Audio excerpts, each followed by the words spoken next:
আলহামদুলিল্লাহ, আমাদের দেশি মুরগিগুলো আবার ডিমে আসছে। অনেকে হয়তো বা জানে যে আমার দেশি মুরগির খামারে এই বছর 2024 সালের সেপ্টেম্বরের প্রথম দিকে আমার এখানে খামারে চুরি হয়েছিল।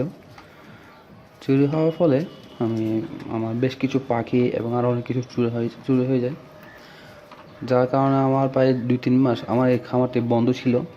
আমার চুরি হওয়ার পরে আমি এই মুরগিগুলোকে আমার বাসায় নিয়ে গিয়ে রেখেছিলাম। এখন আবার আমি আমার খামারে নিয়ে আসছি মুরগিগুলোকে।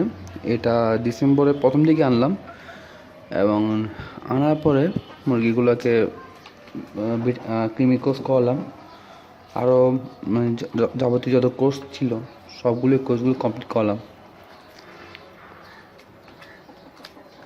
এই মুরগিগুলোর স্বাস্থ্য এরকম ছিল না আপনারা ভিডিওতে যেভাবে দেখছেন মুরগিগুলোর স্বাস্থ্য আসলে মুরগিগুলোর স্বাস্থ্য এরকম ছিল না। এগুলো আরও অনেক উইক ছিল এবং অনেক দুর্বল ছিল, পালকও ছিল না।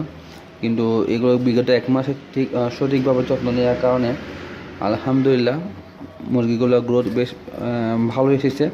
আপনারা ভিডিওতে দেখতে পাচ্ছেন মুরগিগুলোর গ্রোথ ঠিক আগের মতোই চলে আসছে। এখানে আমার দেশি মুরগির এখানে প্রায় আমার 3 পিস পাহাড়ি মুরগি রয়েছে। সামনে যে 3টা রয়েছে এই 3টা হচ্ছে পানির পাত্রের পাশে, সেগুলো হচ্ছে আমার পাহাড়ি মুরগি বা এগুলো আমার দেশি মুরগি এবং এই পাহাড়ি মুরগিগুলো হচ্ছে আমার নিউ অ্যাডাল্ট এবং এগুলো ডিমে আসছে।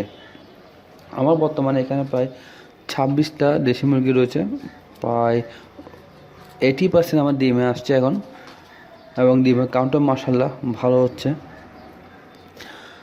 তো আমি যারা নতুন মুরগি পালন শুরু করতে চাচ্ছেন অথবা নতুন করে মুরগি পালন করবেন চিন্তা ভাবনা করছেন, তাদের জন্য আমি কিছু গুরুত্বপূর্ণ কথা বলবো। সেটি হচ্ছে দেশি মুরগিকে আসলে আপনারা দেশি মুরগির মতো করে পালন করুন। ওদেরকে একটা যে ন্যাচারাল ইনহ্যাবিটেন্ট বা ন্যাচারাল যে একটা চরণভূমি থাকে, ওটা একটা ব্যবস্থা আপনাকে রাখতে হবে। আপনি যতই খাঁচায় পালন করেন না কেন মুরগিগুলো কিন্তু আপনার মেন্টালি একটা ডিস্ট্রেসের মধ্যে থাকে, মানে মানসিকভাবে একটি অশান্তির মধ্যে থাকে। সেই ক্ষেত্রে আপনি যখন আপনার দেশি মুরগিকে একটা ন্যাচারাল একটা চরণভূমি দিবেন, দেখবেন আপনার মুরগিগুলো মানসিকভাবে অনেক সুস্থ থাকবে এবং তাদের এই সুস্থতা আপনি মুরগির চলাফেরা, তাদের গ্রোথ, তাদের ডিমের প্রোডাকশনের মধ্যে এটা আপনি বুঝতে পারবেন।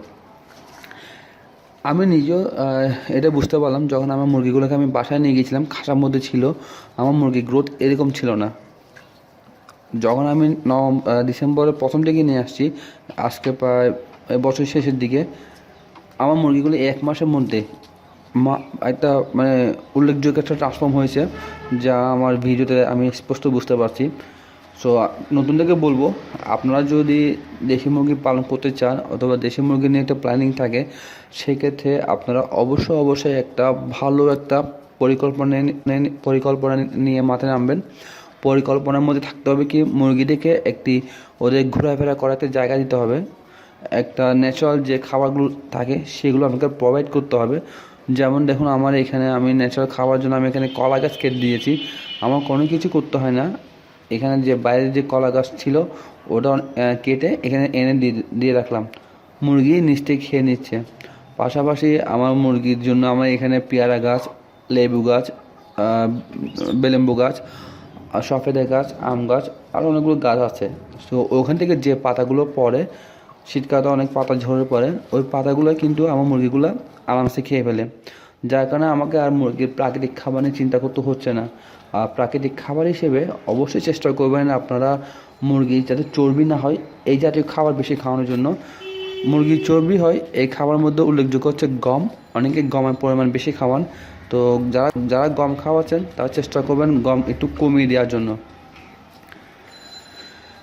সো নতুনদের জন্য শুভকামনা রইল এবং আশা করি আগামী দিনেও আমরা এখানে আরও কিছু সংযোজন করব। এখানে আমার শুধুমাত্র 26 পিস মুরগি রয়েছে, 1 পিস মোরগ।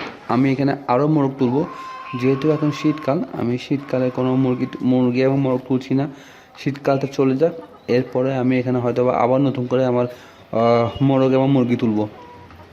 তো আজ এই পর্যন্ত। সবাই ভালো থাকবেন এবং দোয়া করবেন আমার এই খামারের জন্য।